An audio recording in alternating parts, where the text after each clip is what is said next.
$80. That's the point of this video. $80 is the price point for games going forward, according to Microsoft and Xbox, starting with The Outer Worlds 2, which is a game that I don't know how good it's going to be, but I know that the first game definitely wasn't exactly a launching point to make me really salivate for the second one. What can I say? The first Outer Worlds was a decent enough experience, even with its flaws, during a bit of a drought for RPG games in general. But regardless of that, I don't really have a good answer for why $80 is the new price point, but I will say that it's a pretty odd time to suddenly be jacking up the price of software, smack in the middle of a console generation. In the past, whenever you got any sort of a major change in the cost of software, it would always happen specifically whenever a new piece of hardware came out. The new console came out, the games look better, now we have to charge more for the software. That makes a certain amount of sense, and I remember whenever we moved on to the PlayStation 2 era and all games suddenly dropped to a bog standard $50, which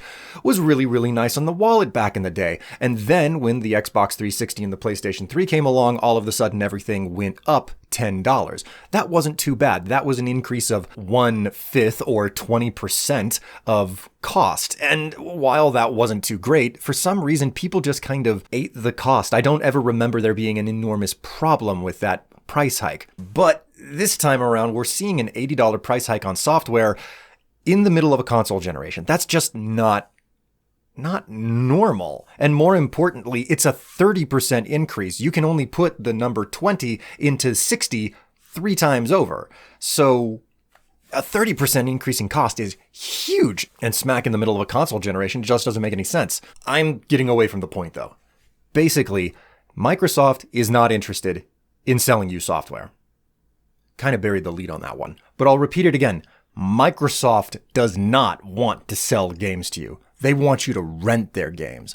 Just like Nintendo, Microsoft has come to the realization that the software is really where the money's at. It's not in selling the hardware. It's one of the reasons for a while now that, if you've been paying attention, Microsoft has been trying to get Xbox Game Pass on the PlayStation, their direct competitor. It's because Microsoft understands getting people roped into a subscription model is highly lucrative. Think about it like this. There are a lot of people out there who don't have the money to pony up the cash for the $60 game price tag, much less the $80 game price tag. In part because that's a lot of money for the average person in America, at least America, to plunk down in one single go. $10 or $20 a month, though, for the Game Pass? Well, that's easier to swallow. It's this general idea that people don't really have a lot of money to spend, and convincing them to spend a lot of money at once, even a moderately larger sum of money, is a bit of a hard sell. But convincing people to spend a smaller amount of money every single month, well, that's just easier. Sure, 2 $60 games is $120, and Game Pass at its absolute cheapest, $10 a month, which I don't think most people are buying the $10 version of Game Pass, is also $120 a year. Most people, I would imagine, aren't really getting the $10 value. They're probably getting the $13 value because that's the one that I think is available on console. I'm not an expert on pricing tiers for the Game Pass, but regardless, if you can convince people to pay out the cost of anywhere between 2 to 3 different video games worth over 12 monthly installments, as opposed to convincing them to do a hard sell on 3 separate occasions, well, that is a financial win. Most people, I think it's a big stretch to imagine that they buy 2 or even 3 games full price on release day. And it only takes a couple of sales to see that video games are extremely disposable. And I think that Microsoft, what they're doing with this $80 price bump is more or less trying to balance what they think the games should be worth. Another way to put it is Microsoft is trying to encourage people into the subscription pipeline. You don't own your games. You can't download them whenever you want. When they're removed off of the subscription model, you just don't have access to them anymore. And at that point, maybe they could overcharge you for software that you want a bit of a nostalgia kick for, or it was one of your absolute favorites. Doesn't do very much for media preservation. Sorry to you archivists out there. But of course, this isn't about preservation. This isn't even about customer satisfaction. This is about the bottom line and the fact that Microsoft is, like many publicly traded companies out there, forced to ensure that they're always growing. And you know what? increasing how much you charge for software by 30% is a great way to improve your budget sheet.